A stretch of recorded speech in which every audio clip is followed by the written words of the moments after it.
Hello and welcome to the France 24 interview. Our guest today is Jean Duchesne, who is a special advisor to the Archbishop of Paris, André 23.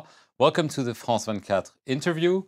Thank you. All eyes have been on Rome, on the Vatican, waiting for the election of the 266th Pope, waiting to see which color of smoke will billow from the chimney in St. Peter's Basilic. And obviously, it's still unknown as we are speaking who will be the next Pope. But people have been fascinated by this conclave, especially by those images of all the rituals. Can you explain to us why there is all this passion around this conclave? Well, because it is something exceptional. It is even more exceptional than the Olympic Games. It's every 4 years, and a conclave is every 10 years or so, on average. So it is quite an exceptional event. It is also a very important event because the man who is elected on this occasion will be the leader of the Roman Catholic Church, which is a worldwide and perhaps the oldest world institution until the end of his life. So this is going to be this is very important. Or not. Because let's, before we talk about the next Pope, yes, let's talk about the previous one, because he is still there. And as I just hinted, he decided that he would not be Pope until his death, which is seen by many as maybe the most daring act of Benedict XVI. Well, history will tell. It is certainly it is a breakthrough, and it is certainly adjusting to the times. See, the new phenomenon is not that people live older and older, and thanks to improved medical care, they can survive, and of course, and sometimes under very difficult circumstances. So Pope Benedict found that he no longer had the strength. He could still, he hopes to live on, but he knows that he no longer has the strength to perform his duties. And I think that this has opened a new way or a new style for the papacy. More importantly, is it setting a precedent? Will the papacy stop being a monarchy in a way, if I may use that expression? Well, first of all, I think it's never been a monarchy, or only accidentally. What you must keep in mind were John Paul II's first words. He was the servant of the servants of God. And so the servant of the people. So the Pope has never been a monarchy, but it is certainly one personality. He's the center of something. And you need, in every Christian gathering, if it is sacramental, there's somebody to act in Christ's name. Now, on the world scale, that person is not just a priest, he's not just a bishop, it is the Pope.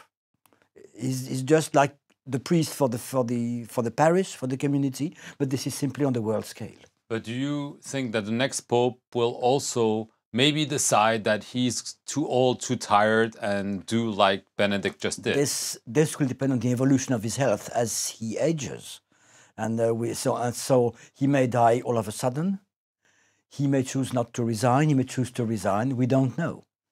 Okay, going back to the conclave, history tells us that in the 20th century, only one pope, if I'm not mistaken, Pius XII, just at the beginning of World War II, was elected after 3 rounds of voting, and generally it takes much longer than this. Is this the norm? Benedict, it was after 4 rounds of ballots. So is it the norm that it takes some time, and why is that?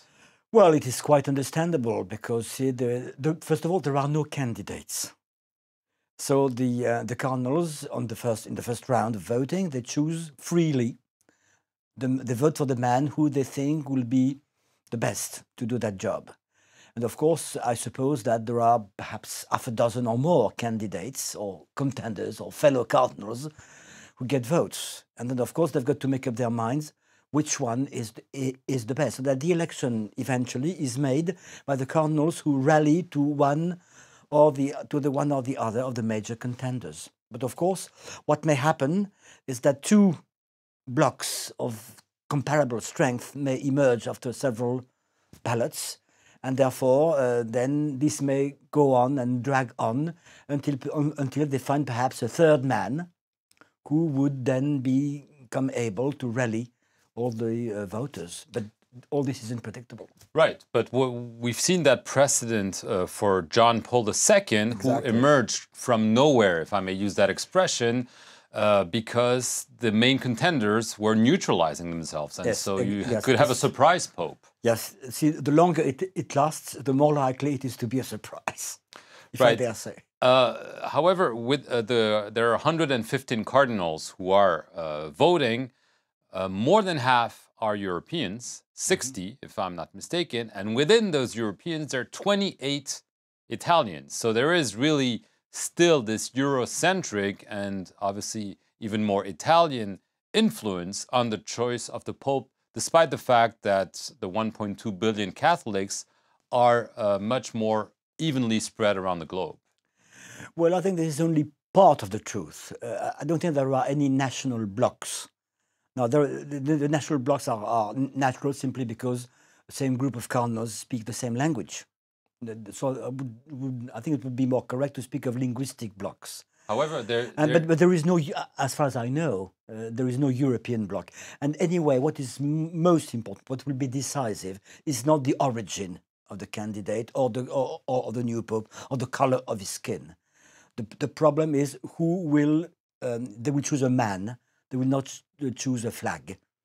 Right, but that being said, all the popes have been European except one, if my research is correct, Gregory III, Yes. was born in Syria, but it's over 1,300 years ago. Yes. So obviously you may be right, but people are still waiting, maybe in South America, in Africa, in Asia, to see a pope from their region, just as people in Poland and in Germany were happy to see the last two popes from their country. Well, the people are always happy when the pope comes from their country, when he is one of them.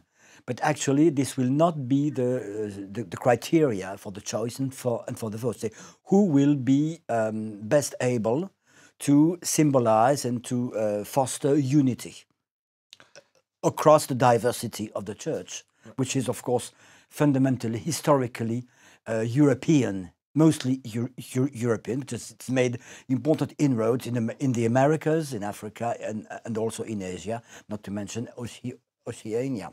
So the problem is which cardinal will be best able to represent the whole Church and to be accepted and recognized as the leader by the Catholics all around the world. So the challenges, what are the main challenges, do you think? Is it relationship with Islam, the issue of priest celibacy? I mean, there are a number of issues, and obviously there are the clouds hanging over the Church, the sex abuse issue, which came to the fore again with their participation in the conclave of the former Archbishop of Los Angeles, Roger Mahony, who was apparently involved in a sex abuse scandal, cover-up at least. So, I mean, which among those issues do you think the Pope will have to address first? Well, the first will be to try to, I think, first of all, to lead the Church really into the third millennium and to the 21st century. See, the new Pope is not likely to be a man who attended the Second Vatican Council. He will be a new man. He will be a new man for a new century. And the major challenge, well, there are a lot of problems and difficulties like in any human institution. But for the Church specifically, the major problem, as far as I can see, is seeing to what Catholicism actually means. It does not mean, it means unity and at the same time plurality or diversity. See, there was a very interesting sign given by the last two popes in the way they both ended. They ended in different ways, which shows that there is not only one way of being a Catholic. So the idea will be how to allow Africans to be true Catholics while remaining Africans. So the issue of identity, you think, really is the key for respecting the plurality of identities, respecting the specificities of each church, of each person also, but at the same time fostering unity between those diverse groups and ethnic groups, cultural groups, national groups. Do you think the issue of management of within the Vatican issues, the VatiLeaks scandal, the Vatican Bank, and so on? I mean, do you think this is exaggerated as an issue, or the Pope will also need to be a modern, quote-unquote, manager to make sure the church works properly, because there have been problems that have come to the fore? Well, it will depend not on the Pope himself, I suppose, but it will depend on the man he chooses to help him and to associate to his responsibilities. The Pope cannot do anything. He's more a symbol than a boss. And so I think that what will be more important, it will be the inspiration he will provide, the model he will give. And then, of course, he will have to choose the right men to get things done. Do you think Benedict didn't do that well, that the people in his entourage were maybe not up to the task? Well, it's not only Benedict. I mean, John Paul also has been accused of being, let us say, of not paying enough attention to this kind of miserable details. It is clear that Pope Ratzinger was, let us say, an intellectual, a theologian, and not a manager. Okay. Well, on these words, we'll have to wait a little bit more to see the white smoke and who the next Pope will be. Thank you very much for watching this edition of The Interview here on France 24.